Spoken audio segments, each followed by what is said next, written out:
ከነበሩ እኮ አዳምጪኝ። ጥያቄ በዛው ሳዘይ አብ መንፈስ ቅዱስ እና ወልድ ከነበሩ ከኛ እንዳንዱ ሆነ ሲል ጌታ ሆነ ማለት ነው። አዳምም አንዴ ልጨርስ አንዴ ያስጨርሳት። ከኛ እንዳንዱ ሆነ ማለት ኢየሱስ ክርስቶስ ወደ ምድር እንደሚመጣ ስለሚያውቁ እንደ ኢየሱስ ክርስቶስ ባይዘው አሁን አዲስ ኪዳን ስለ ኢየሱስ ክርስቶስ የምናወራ አንዴ እንደ ሰው አንዴ ደግሞ እንደ አምላክ ሰው እንትን የሚለው ሲጀመር ሐዲስ ኪዳን የምንጀምረው አምላክ ሰው ሆነ ብለን ነው። ቃል ስጋ ሆነ ብለን ነው የምንጀምረው አይደለ? ከኛ እንዳንዱ ሆነ ማለት ኢየሱስ ክርስቶስ ሰው ሆኖ ስለመጣ ልክ ከስላሴ እንዳንዱ ሆነ ማለት ከኢየሱስ ክርስቶስ ነገር ያገናኘዋል። በምን ያገናኘዋል ከኢየሱስ? ማኪዬ ማን ነው እንደዛ ያለው? ከኛ እንዳንዱ ሆነ ያለው ማን ነው? እግዚአብሔር። እንደ እግዚአብሔር ሆነ ማለት ነው አዳም ክፉና ደጉን ለማወቅ ነው። ክፉና ደጉን ለማወቅ ዋቴቨር ክፉና ደጉንም ከዛ በፊት ክፉና ደግ አያውቅም አይደለ? አዎ ክፉና ደግ አያውቅም። ከኛ እንደ አንዱ ሆነ ሲባል እንግዲህ እግዚአብሔር ክፉና ደጉን ያውቃል። ዳሶል የእግዚአብሔር ካራክተር እኛ ለራሳችን ተወዛግበናል። ሌላ ደግሞ እንትን የማየውን ነገር እየተናገራችሁ አታወዛ። እኔ እኮ በዚህ ምንም አላማሽም አልገባኝም። ትክክል አይደለሽም ማኪ። ትክክለኛ ነገር ነው እየነገርኩሽ ያለው ማኪ። ኦኬ እሺ ተናገር። አንድ ዮሐንስን አንብበሽ አይደለ? ዮሐንስ አንዳንድ ምንድን ነበር የሚለው ነው? ላንብብልሽ። አንብብልኝ። በመጀመሪያ ቃል ነበረ ይላል። ቃልም በእግዚአብሔር ዘንድ ነበረ ይላል። ቃልም እግዚአብሔር ነበረ ይላል። ስለ ስንት አካል ይወራሉ? ይኸውልህማ ትላንት በጣም በዚህ ጉዳይ እየተነጋገርንበት ነበረ። ቃልም ነበረ፣ ቃልም ደግሞ በእግዚአብሔር ዘንድ ነበረ። ስለዚህ ቃል ነበር ካልን የሆነ ቃል ቅድሚያ የነበረ ነገር ነው ማለት ነው የፈጣሪ ንግግር ነው አይደለ? ቃል ነበረ፣ ቃል ቅድሚያ የነበረ ነው። ቃልም ደግሞ በእግዚአብሔር ዘንድ ነበረ። ያ ቃል እግዚአብሔር ጋር ነበረ። የሆነ ሁለት ነገር ነው እዚህ ጋር፣ ሁለት አምላክ የሆነ ቃሉ ሌላ አንድ አምላክ ደግሞ ሌላ አንድ አምላክ። እዚህ ጋር አሁን ሁለት አምላክ የሚል አንብበሻል። አሁን ቅድሚያ ነበረ፣ ቃል ቅድሚያ ነበረ። አንቺ ነሽ አሁን ቃል እየጨመርሽ ያለሽው። አምላክ ቃልን መጀመሪያ ላይ ቃልም መጀመሪያ ላይ ነበር አይደለ? ወይ ተረጋጊ። እዚች ጋር አምላክ የሚል ወርድ አለ። ቃል አምላክ ነበረ፣ ከዛ ደግሞ እግዚአብሔር አምላክ ነበረ የሚል ቃል ወጥቷል። እዚህ ጋር ግን ከእግዚአብሔር ፊት ግን ቃሉ ቀድሟል። ከእግዚአብሔር በፊት የነበረው ግን ቃሉ ነው። ኦኬ፣ እዚህ ጋር ጭራሽ ደግሞ ከእግዚአብሔር ፊት ደግሞ ይሄ ቃል ነው መጀመሪያ የነበረው። ቃልም በእግዚአብሔር ዘንድ ነበረ እኮ ነው የሚለው። ኧረ ተይ ቤዚ፣ ጭራሽ ደግሞ የሌሎቹ መከራከሪያ እንደውም ጭራሽ ከእግዚአብሔር በኋላ ነው ቃል ነው። አንቺ ደግሞ የምሬን እኮ ቃልም ነበረ፣ ቃልም ደግሞ ከእግዚአብሔር ዘንድም ነበር ይልካል። ስለዚህ መጀመሪያ ቀድሞ የነበረው ቃሉ ነበር። እሺ እንትን ዮሐንስ ወንጌል ምዕራፍ 17 ቁጥር 5 ላይ አንብብላሽ። ጨርስ። ቆይ ትጨርስ አንዴ። እዚህ ጋር ምንድን ነው የሚለው? በመጀመሪያ ቃል ነበረ፣ ቃልም በእግዚአብሔር ዘንድ ነበረ። ኦኬ፣ እዚህ ጋር እያለ ያለው በእግዚአብሔር ዘንድ ነበረ እያለ ከእግዚአብሔር በፊት ቃሉ ነበረ ነው እያለ ያለው ወይስ ደግሞ በእግዚአብሔር ዘንድ ቃሉ ነበረ ነው እየገለጸ ያለ? ያወዛገባል እሱ ፓርት። አሁን በጣም ነው የሚያወዛግቡ። ምክንያቱም መጀመሪያ ቃል ነበረ፣ ከዛ በኋላ ደግሞ በእግዚአብሔር ዘንድ ቃል ነበረ ይልካል። አስቀድሞ ቃልን ያስቀመጠው ታይም ፍሬም ሰጥቷል። ይሄ የጊዜ ገደብ ሰጥቷል። ከቃልና ከእግዚአብሔር በፊትና በኋላ የሚል ነገር የጊዜ ገደብ ሰጥቶታል ወይስ አልሰጠውም? እስኪ አሁን ወደ እንትኑ እንሂድ። ይሄ እኮ ነው ቤዚ፣ ነገሮችን አንደርስታንድ ስታደርጊ ዝም ብለሽ በመሰለሽ ከሆነ አንደርስታንድ የምታደርጊው በመሰለኝ ሳይሆን አንተ አስረዳኛ። እኔ ልክ እንደገባኝ መጀመሪያ ላይ ቃሉን የገለጸልን ቃል ነበረ፣ ከዛ ደግሞ ቃልም በእግዚአብሔር ዘንድ ነበረ አለን። ምክንያቱም ቃሉ ነው የነበረው አይደለም? መጀመሪያ ቃሉን የነበረው ከዛ በኋላ በእግዚአብሔር ዘንድ የነበረው ቃሉ አይደለም? አዳምጪ፣ ከእግዚአብሔር በፊት ነበረ ነው የሚለው ወይስ በእግዚአብሔር ዘንድ ነበረ ነው የሚለው? እሱን አላውቅም እኔ ግን እንዳገላለጹና እዛ ጋ ግን እንደተጻፈው ግን ቃሉ ቀድሞ እንደነበረ ከዛ በኋላ ደግሞ በእግዚአብሔር ዘንድ ያውቃል። ስለዚህ አሁን አንቺ እዚህ ጋር ለራስሽ ተወዛገብሽ አይደለም? ይሄን ነገር ይሄን ስክሪፕቸር ማን ነው የሚፈታው? አንቺ ነሽ የምትፈችው ወይስ ደግሞ ይሄ መጽሐፍ ሲጻፍ የተሰጡት ሰዎች? እኔ እንትኑ መጽሐፍ ቅዱስን ላብራልሽ ማየት ትፈልጊያለሽ? አይ መጽሐፍ ቅዱስን ማብራት ይችላለሁ። ያበራም ሰው ካለ ያብራ።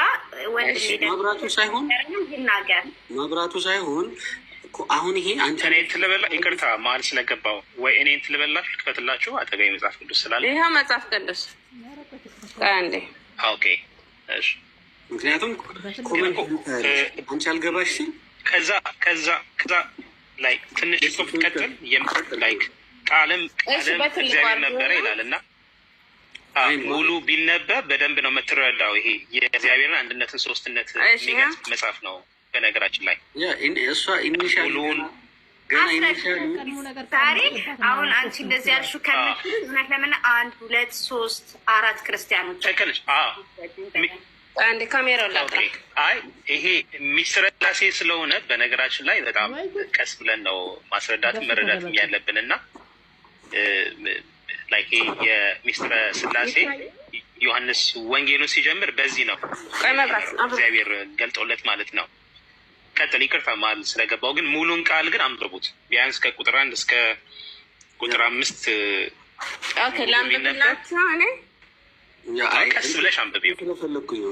በእግዚአብሔር ዘንድ ነው የሚለው በዚህ ከእግዚአብሔር ያልሽውን በእግዚአብሔር ዘንድ የሚለው አንዴ ላንብብላችሁ።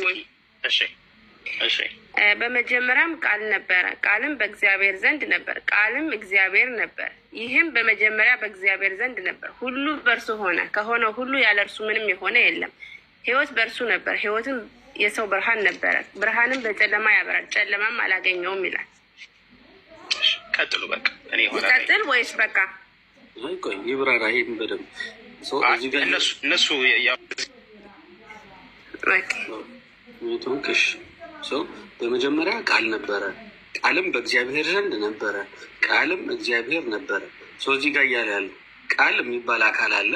ከዛ ደግሞ ከማን ዘንድ ነበረ? በእግዚአብሔር ዘንድ ነበረ፣ በእግዚአብሔር ዘንድ ነበረ ያ ቃል የሚባል አካል። ከዛ ቃልም ደግሞ እግዚአብሔር ነበረ። ስለዚህ ቃል የሚባል አካል አለ። በማን ዘንድ ነው የነበረው? በእግዚአብሔር ዘንድ ነው የነበረው። ያ ቃል ደግሞ እግዚአብሔር ነበረ። ሁለት አካል እየሰጠች ነው።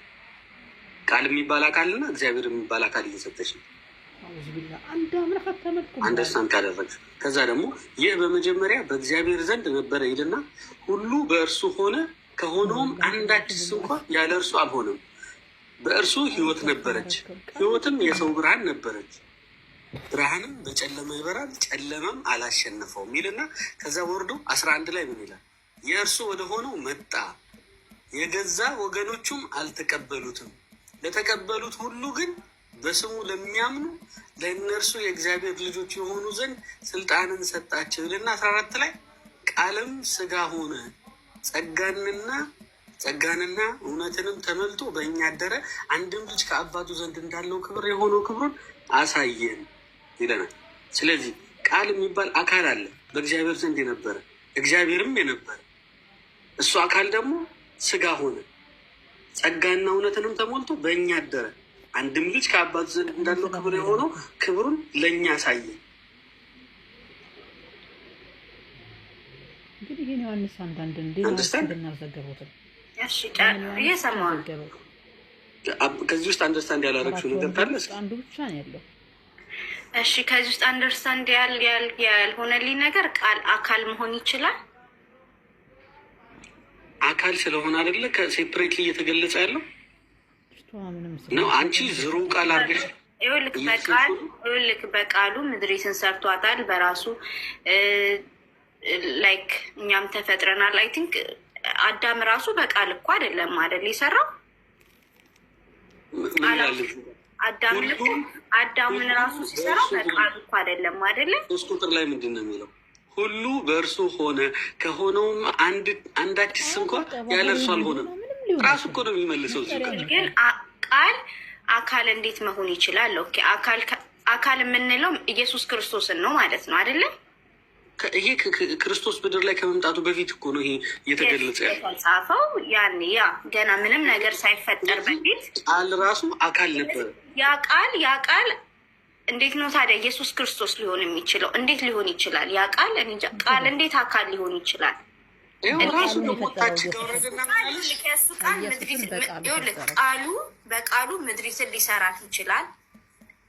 ይሄ በቃ እኛ ልናረጋቸው፣ ልንዳስሳቸው፣ ልንይዛቸው ማንችላቸው ነገሮች በእግዚአብሔር ቃል ሁሉም ነገር ሊሆን ይችላል። ግን የእሱ ቃል ግን እንዴት የራሱ ልጅ ሊሆን ይችላል? ኢየሱስ ክርስቶስ የእግዚአብሔር ልጅ ነው። ሰው እንዴት ሊሆን ይችላል?